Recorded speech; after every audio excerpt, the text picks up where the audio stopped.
folks, and welcome to the final O of the year. That's right. It's that time of year again, ladies and gentlemen, where we wrap up the best movies that we saw in the movie theater. This is an important inclusion to make into the disclaimer of this episode. I think I saw 7 or 8. Yeah. And I am embarrassed here because my number 5 would probably be an honorable mention on a regular year. It's not really that was that. It's not even that good. It's okay. You didn't see many movies in the theater this year. I did see movies. A lot of them just weren't good. See, that's what I'm saying. But I saw some solid ones. Okay, all right. Well, tell me how much crossover. Ooh. I'm gonna say 2. No, I'll say 3. I'll go big. Dang, because I was gonna say 3. Really? It's gonna be 2 or 3. It is gonna be 3. Since we both lost last week. I'll go 2. We did. I'll go 2. It is going to be 3. You think so? I'm positive. Oh, wow. All right. So, you go first. Number 5. Number 5 is a cheat because I, unfortunately, did not even see 5 good movies in the theater this year. I did not. The only movies that I have, I'm not even kidding, dude. Like 1, 2, 3, 4, 5, 6. I have 6 movies on my list here as I was looking up top films of 2024, like grossing films, So I didn't want to be influenced by other people's lists. So I just looked up top gross films, by the numbers, right? How much money they made. And as I was going through, I was like, oh yeah, I saw that. I can't believe I contributed to that number. Oh, I saw that. I hate that I contributed to that number. Yeah. And then I saw that one too. And I want to shoot myself for contributing to that number. Like horrible movies came out in 2024, dude. And I was so disappointed with this that I have a gigantic all caps. I hated this movie in the theater 2024. And I have to cheat with my top movies I saw because I didn't even see this in the theater. Truly. I bet one of the best movies I saw of 2024 was Smile 2. How bad is that? That a sequel to a horror movie that I know you hated was one of the best movies that I had seen. That's how horrible. Wow, I really hated Smile 2. I know you did. And I thought it was one of the better movies of the year because that's how bad the competition is. I'm not kidding. Wow. Every movie I saw this year I regretted going with the exception of like 3 movies. And that's why I think our crossover is going to be 3. And I'll tell you why I liked Smile 2 probably more than any other. And why There's only one good scene. Why it's on the list Go ahead. is because I watched it with one of the hottest women I've ever met in my entire life. And that's really the only redeeming. Okay. And I'm biased. Because I can be easily swayed. I got it. But and she's gorgeous, dude. I'm telling you. She would have been better to look at for 2 hours in that movie. Yeah, she was. That movie, first off, is brought to you by Voss Water. Okay. Because it's in every scene. They're drinking Voss. Yes, exactly. And if they're not drinking it, then she has a fridge of it. Yeah. In her hospital. Yeah. They got her a fridge of Voss. Uh-huh. I thought it was fun.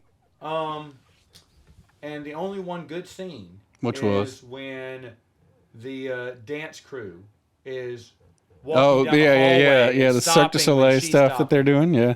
That was really good. That was creepy as heck. That was the only time it was actually scary. Yeah. And for a movie that the first one was pretty good. Yeah.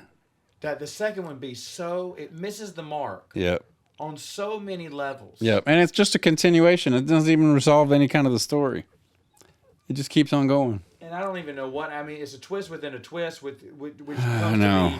We're back to 360 where nothing mattered in the movie. Exactly. And that's what I was going to say, because it was like a Star Trek Picard Season 1 wish machine formula, which anybody who's a long-term listener of Saturday Morning Samoflange knows that I blew up whenever Star Trek Picard Season 1, at the very end of the season, they didn't know what to do. So they literally invented, in Star Trek, a show about science, a wishing machine.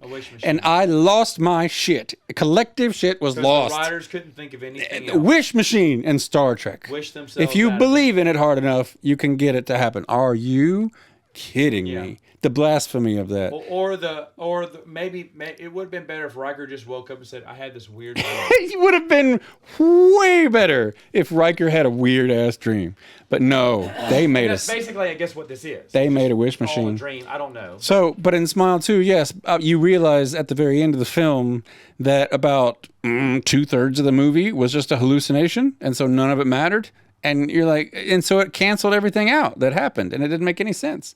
So it's not the worst movie I've seen. It's not the worst movie I've seen. Long, but it is in my Look, top 5. every other movie that I have seen in theaters is worse than that movie. That is horrible. That's how I feel about it. And I'm good. You know, last week we talked about Christmas movies that were overrated and we might get some hate for. I might get some hate for some of these. We might even have some crossover on some of these. But I mean, every time I looked down this list and I saw these movies that made so much money this year, I was horrified and filled with bile that I contributed to this bullcrap of a movie industry that came out in 2024. I loathed the cinematic universe in 2024. Nothing made me happy. 3 movies made me happy that I got to see them. All right. Well, I'm the same way because my number 5 would be an honorable mention any other year. This would be an honorable mention. Took the girls to see Despicable Me 4. Oh my gosh. And they made a 4th one. Yeah, they made a 4th one. It's fun. Okay. It was enjoyable. It's run-of-the-mill humor. It had one of the funniest lines any Despicable Me has ever had. Wow. Have you seen this movie? No. You're not going to see it, so I'll spoil it for you. Thank you. There's a goat that they picked up in the 3rd or 2nd. I don't care. Spoilers. Yeah. So then she's saying, I finally got my goat to do a trick. She went, and I don't remember what the goat's name is. She went, okay, goat, sit. And he poops. She went, no, I said sit.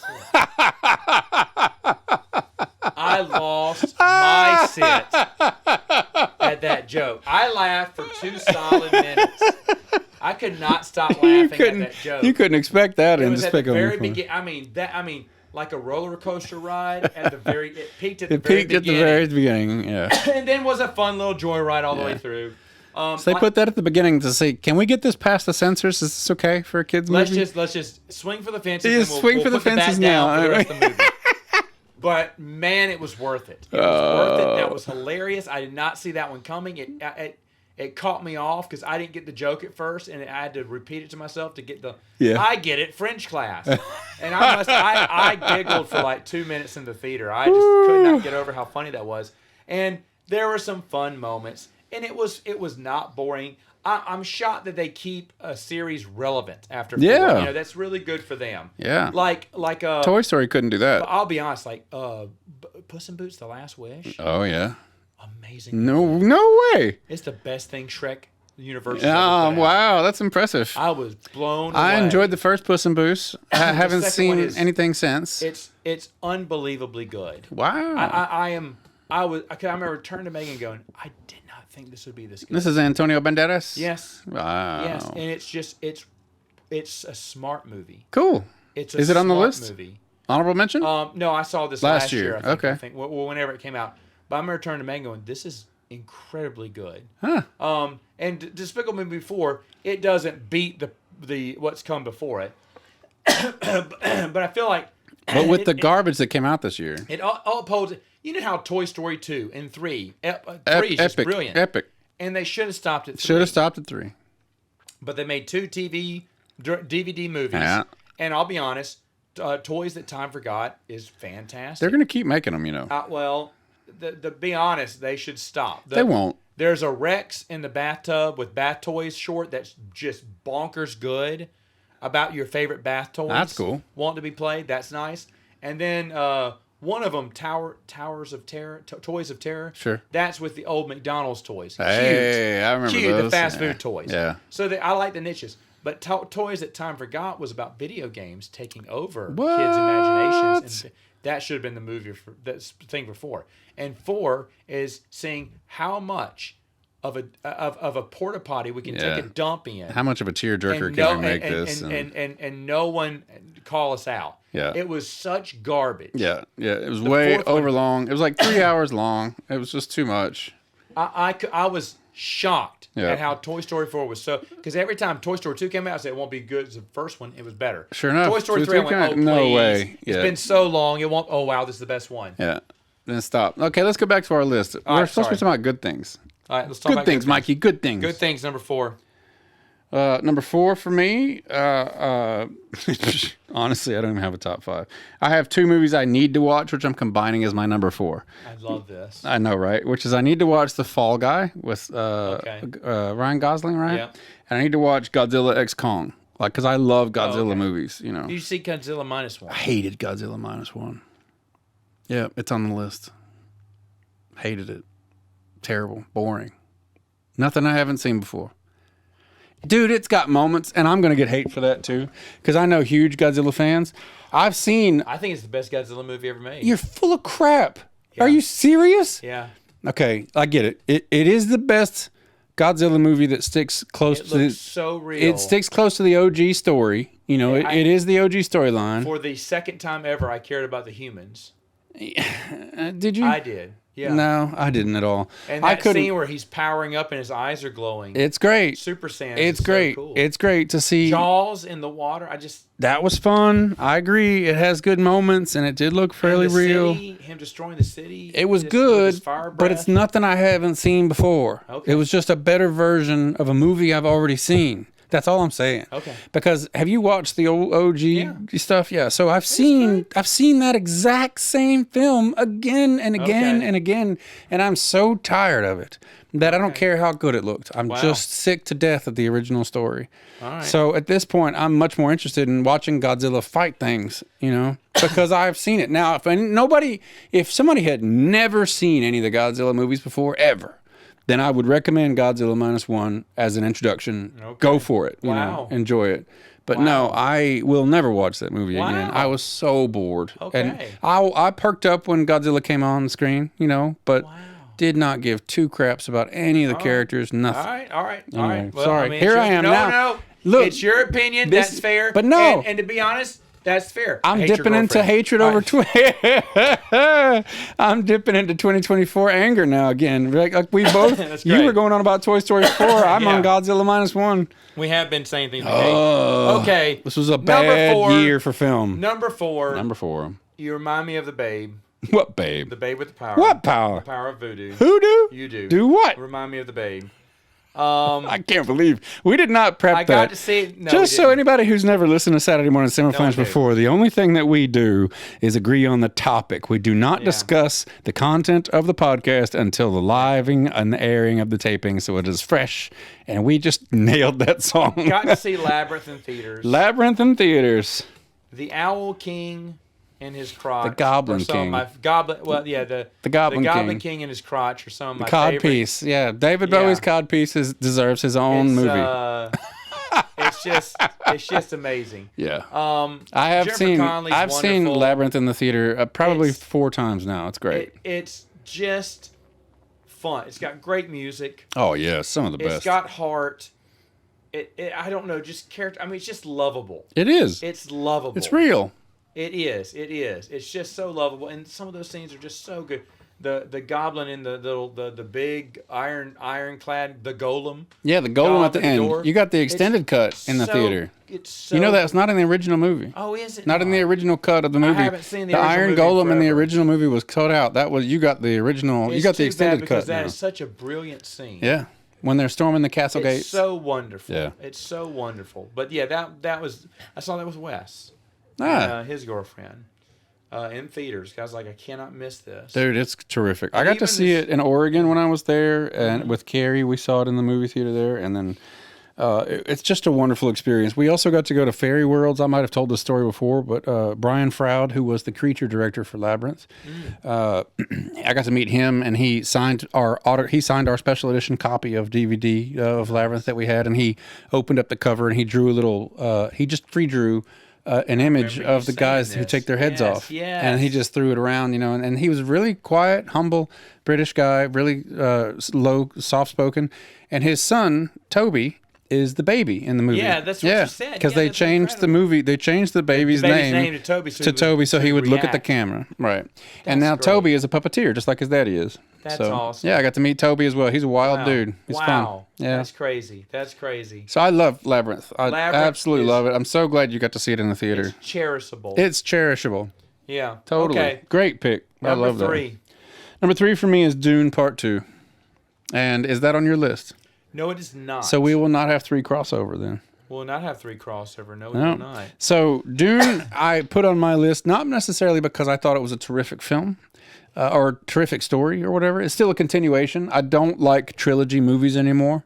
I'm tired of give me a movie, give me 3 hours of a movie, and then wait 4 years, and then give me 3 hours and wait 4 years. I'm so done with that. Like, no, just can I have a movie, please? Like, the only thing that deserves something like that is Lord of the Rings. That is a epic story that deserves that kind of treatment even more so. You know, I know you're not a fan of the Lord of the Rings films, but I cannot stand them. But if someone were to do them right, then correct, yes, I'd want exactly. them to take their time. Then that's something you could take your time with. You know, but Dune, I have on this list because of I thought that it is the perfect movie to watch in a movie theater. Did you see Dune in the theater? Dune or Dune Part 2? I think I did. I don't recall. No, I did not. I missed that So one. I think they are terrific films to watch in a theater, or if you have a friend who has a full-sized home theater setup. Oh, like, for sure, for sure. If somebody's got a basement theater or whatever to watch, it's great. Dune 1 and Dune 2, these new ones, are the perfect films to have in a home theater experience or a full-on theater experience. I've been watching the Max miniseries, Dune Prophecy. Oh, yeah. It's the prequel, and it's based off the prequel books written by his son and Kevin J. Anderson, one of my favorite authors. Sure. And it's been a lot of fun. In fact, I feel like it explains. I wouldn't be opposed to someone watching Dune Prophecy first. Hey. It just sets up the world. It explains the world of Dune. And the movie explains the world of Dune, which is fun. This one kind of goes into explaining it more, which is fun. So I feel like people would get a better understanding of the world. Now, also, do you have to watch Dune Prophecy? No, but also I don't really care about the story that much. I thought the acting was kind of subpar to a lot of degree. Like, some people are really good. Some people, you can tell they're like, all right, they're flexing for the camera, you know, whatever. There's certain things, because you and I have done a lot of stage theater before, and if you see one of those actors. There's an old myth to stage theater acting is that you should always stay open with your feet. So one foot is pointing towards the audience and the other foot is pointing towards the actor that you're opposite of on stage so that your body stays open. And it's a total effing myth. Like, it's stupid. The only thing that really that gives you is it shows the audience that you know you're an actor and that you're acting with a capital A. Yeah. And, you know, point both your feet at the actor you're talking to. Like, don't be stupid and just open yourself up to the audience. It's dumb. No one cares. And in a lot of ways, Dune Part 2, the acting is kind of like that. They're just opening up and they're going through the scene. Going through the scene and the technique, and then we're supposed to like it and ooh and ah over it because they do this certain thing. Whatever. Here's like how you're pulling apart your number 3 pick. Yeah, exactly. I'm telling you, this is a crap. This is, if not, this wasn't a good year. This is one of the worst years for movies, in my opinion. I agree. But Dune 2, though, genuinely, the sound. If the sound editing for Dune 2 does not win the Oscar, they should create a whole new category for Dune 2 for sound editing and mixing. Unbelievable sound effects in that movie. It is so good.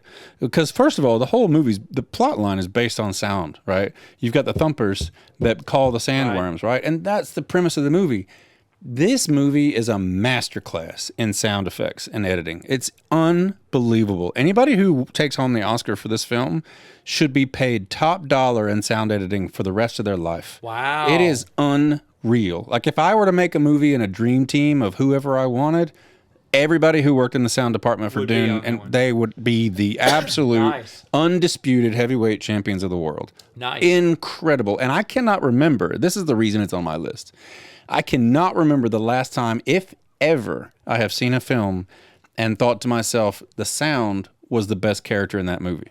And it really, truly is the best. That's a big statement to make. It is unbelievable. So if you watch the film and if you have you seen Dune 2? Yeah. Okay. Yes, I have. If you watch it again, watch it with some really good headphones on, maybe, or something. It's I mean, I can't even describe it. You have to see it to enjoy about in a theater. The scenes. And if it comes out in the theater again, like a special re-release before Dune 3 comes out, I'm going to go see them both because I want to see them in the movie theater again. I think it captures the world of Dune on cinema very well. I think it does a good job with that, too. My number 3 is also a re-release that I've always wanted to see in theaters, never have until now. Was so happy to see other people with their kids that I knew come to see Neverending Story. A never-ending story. It's so good. And I should mention that you won the funniest line of the year, I think, for me. I did? Was it this year or last year? I can't remember. There was a rolling cloud coming in. Do you remember? You took pictures of it too. Yes, I did. And folks, it looked supernatural. This was we're talking about Independence Day 4. We're talking about big spaceships about. This was in real life, and there was a massive weather front coming in, and on Facebook, we posted some photos. I sent it to you, and I sent because you you're my not on picture Facebook. I was watching it too. Yeah, and I was sitting outside. Like a wave. I mean, literally ocean wave of cloud across the horizon. Big, dark, billowy, coming at you like a storm, like a space saucer. There is something, a saucer, like Independence Day 4, when the space saucer appears out from this huge out from the clouds. It looked almost like, is this the end? I have a world? video of saying, is this what it looks like right before the aliens invade? I have that video. You sent me the text I sent you with the caption that read, it's the nothing. I remember exactly where I was. No way. I know exactly where I was. I know exactly that I could not stop laughing. And I had just taken a picture to show you. Yeah. And you had beat me to that joke. And I thought that was just so funny.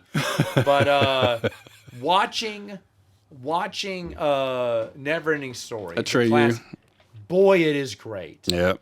And you know the what? hardest hitting gut punch scene is Artax. Artax, yeah. It's just... It still kills, man. It kills. It doesn't matter how old you are, who you are.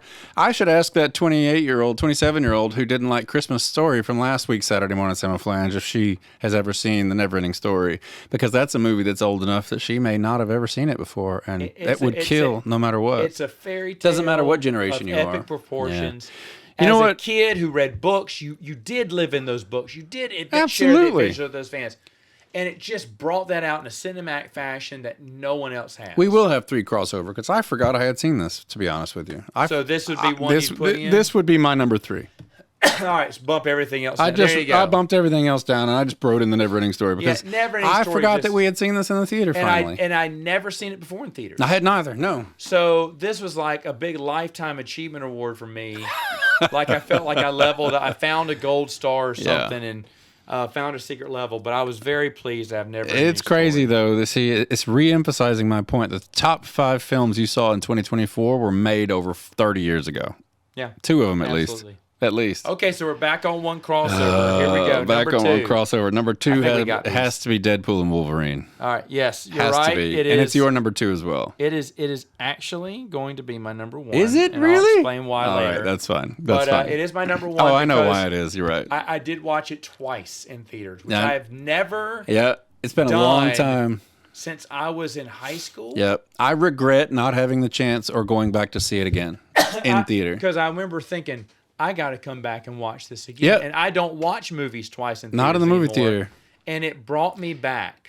That was a movie that I remember. I had that thought in the movie theater. I was like, I got to come back and see this again. And I hated that I missed it. 1999. Never mind, I was in college. Sleepy Hollow. Sleepy Hollow? Well, hold on. Non-Star Wars movie. Okay, well, that doesn't count. Because I did see episode 3 in 2005. Different category. So let's be fair then. Let's say 2005. That's still almost 20 years. That's a good point. That's still almost 24 years since I have seen a movie twice in theater. Mm-hmm. And I knew from the very opening credits, the Bye Bye Bye song, I knew that I had to come back and see this. Because Megan was like, maybe she wasn't that interested. I said, no, you've got to come. Yep. You've got to come. I bought that movie in 4K. I have it sitting at home waiting for me to watch. It's so much better. I mean, you always knew it was going to be great, but boy, did it deliver. Man, it delivered on everything. How many times have we been let down? Let down by everything. By Marvel. But look, Ryan Reynolds, really?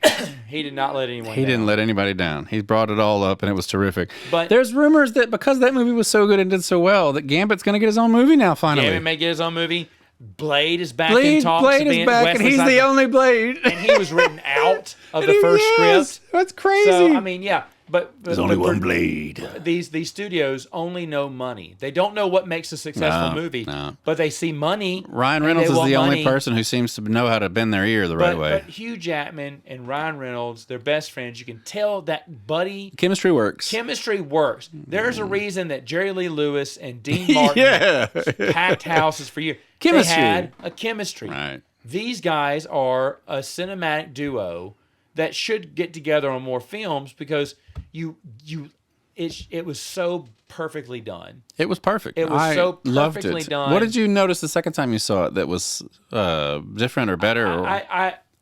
The only thing is, I just appreciated this is the proper way to subvert someone's expectations. Sure. Usually when we use that, we're like, hey guys, I know you're going to hate this, so I'm going to say, maybe think of it as subverting your expectations so you don't hate it. You know, if you're a really highbrow movie guy, then you'll actually like this subversion.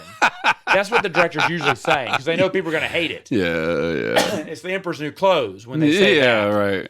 But this was so good. Yeah. It zigged left when you thought was going right.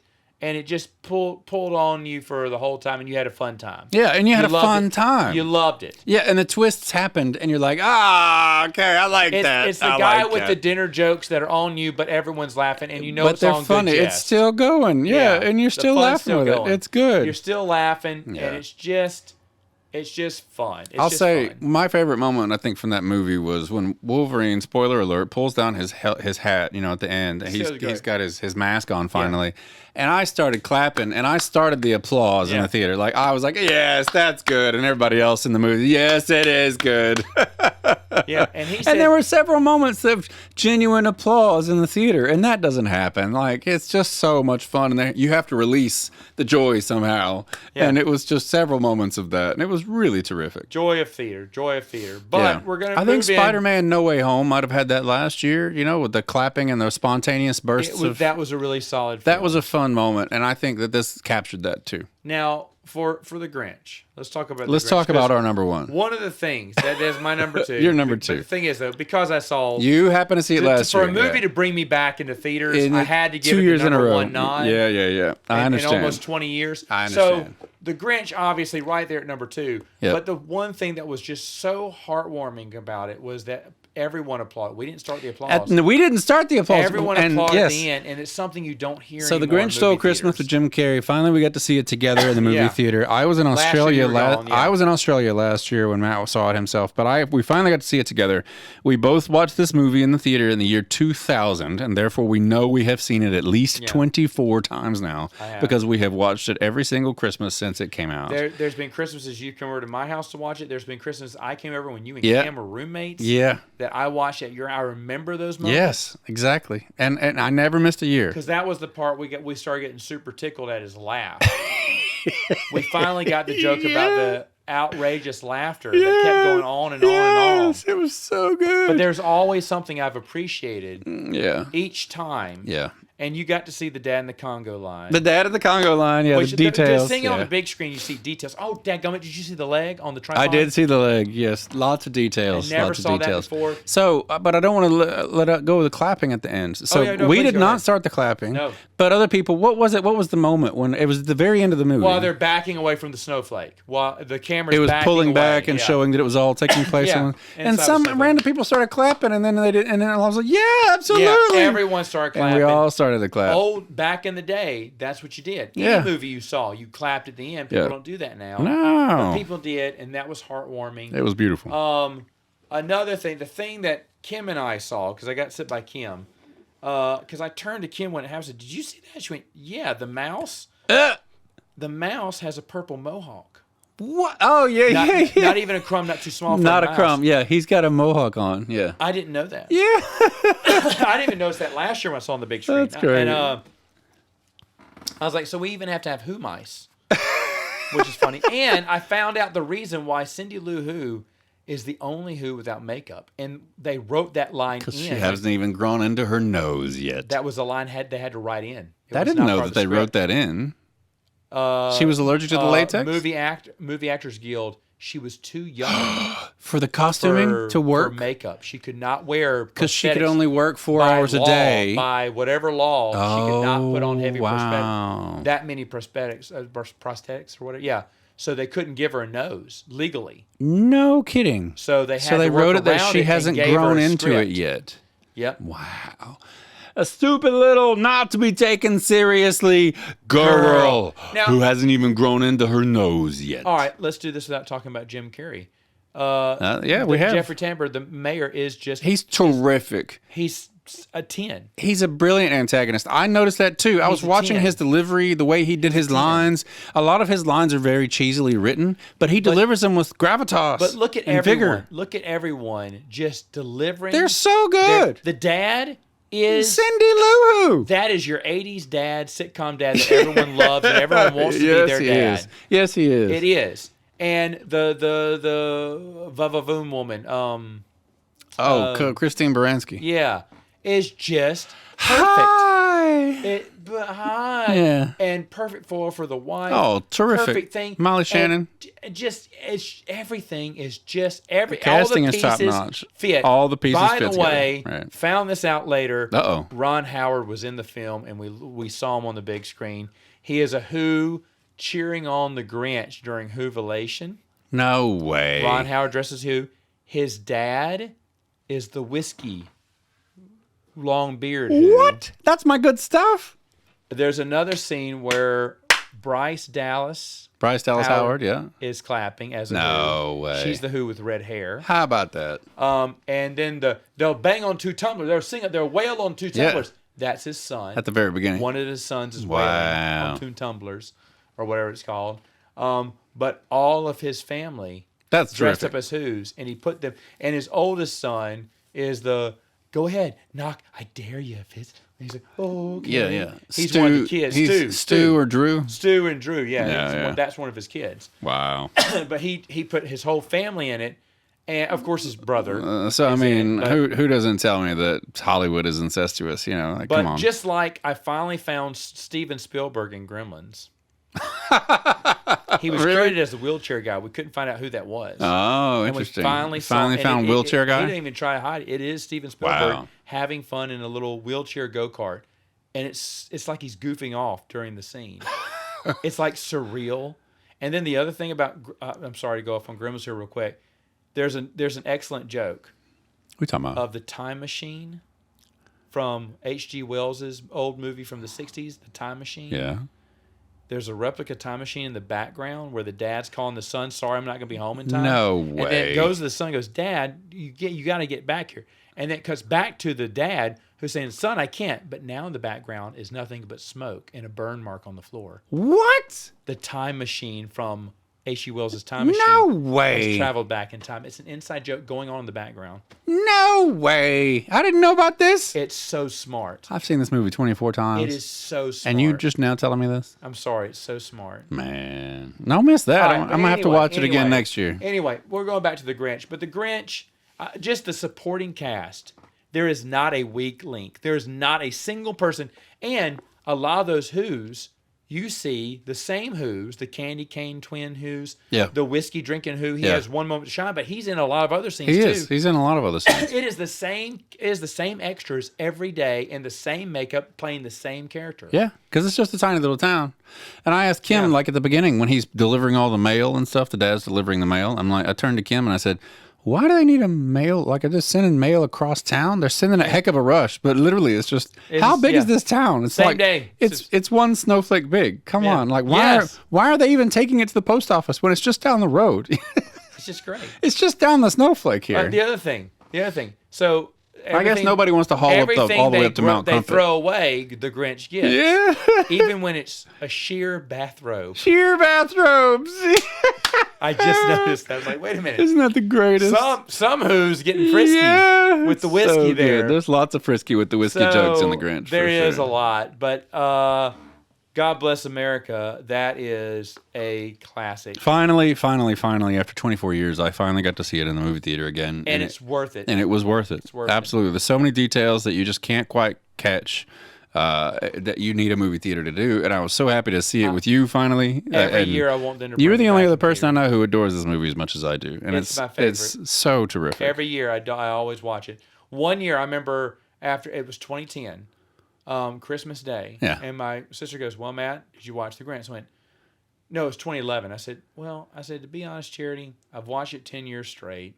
I think I'm happy with the streak ending at 10." She went, "No, it can't end at 10."